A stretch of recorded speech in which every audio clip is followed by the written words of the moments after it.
Nous avons besoin les uns des autres.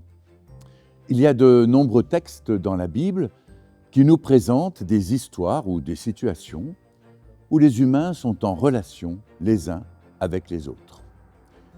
Être chrétien, c'est être en relation avec Dieu. Dieu parle à l'intime de notre cœur, en passant par la Bible, mais aussi par notre prochain. Nous croyons en Jésus-Christ comme le Fils envoyé du Père, parce que nous sommes en relation avec lui. Notre vocation est d'être en relation avec les autres. Les autres, ce sont les frères et sœurs en Christ, ceux que nous côtoyons dans l'Église. Chaque paroisse est solidaire des autres paroisses. Et une Église particulière n'est rien sans l'Église universelle. En somme, Dieu nous appelle à ne jamais faire l'économie des autres, car c'est par eux qu'il nous rejoint. Mieux vaut être à deux que tout seul. On tire alors un bon profit de son travail. On peut lire dans le livre de l'Ecclésiaste. Vous savez ce qui se passe quand on travaille tout seul. On finit par être épuisé. Pourquoi ?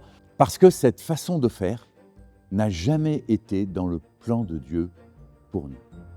Mieux vaut être à deux que tout seul. On tire alors un bon profit de son travail. Vous accomplissez tellement plus quand vous travaillez en équipe. En outre, c'est beaucoup plus agréable et bien moins fatigant. Le matin de Noël dernier, on s'est réveillé à Tours sous la neige. C'était beau dans le jardin. Je vous propose cette image de la neige. Individuellement, chacun de nous est comme un flocon de neige. Seuls, nous ne faisons pas avancer beaucoup de choses. Cependant, lorsque beaucoup de petits flocons de neige ont collé les uns aux autres, ils peuvent alors bloquer la circulation routière.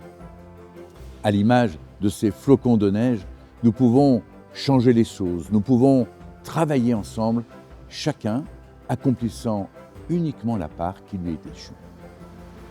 Connaître la part que nous avons à faire, agir ensemble, être solidaires, voilà ce à quoi nous sommes appelés. Notre Église n'est rien sans vous.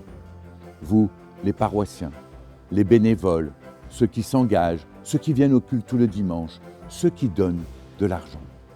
C'est l'action de tous qui permet d'agir pour partager l'Évangile. Jésus lui-même s'est doté d'une équipe. Alors, ne nous enfermons pas, résistons au trop confortable repli sur soi.